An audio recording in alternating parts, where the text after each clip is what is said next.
Bismillahirrahmanirrahim. Yer mahsulotlarning zakati qanday bo'ldi?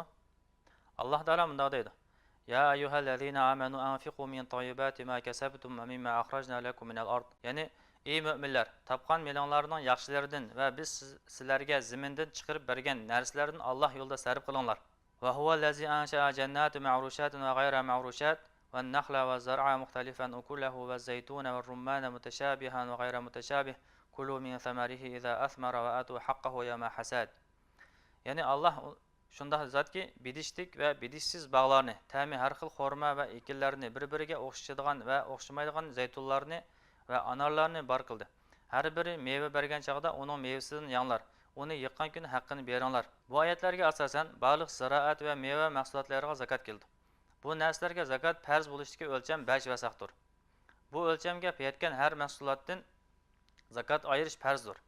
Yer mahsulotlarining zakatining miqdori boshqa mollarning zakatining miqdoriga o'xshamaydi.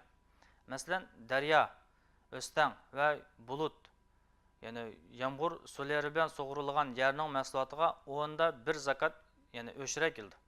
Quduqdan suv tartib sug'urilgan yerning mahsulotiga 20da 1 zakat, ya'ni yerim o'shra keldi.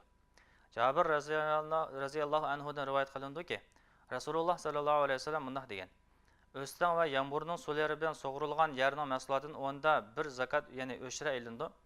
Quduqdan suv tartib sug'urilgan yerning mahsulotining 20da 1, ya'ni yerim o'shra ilindi.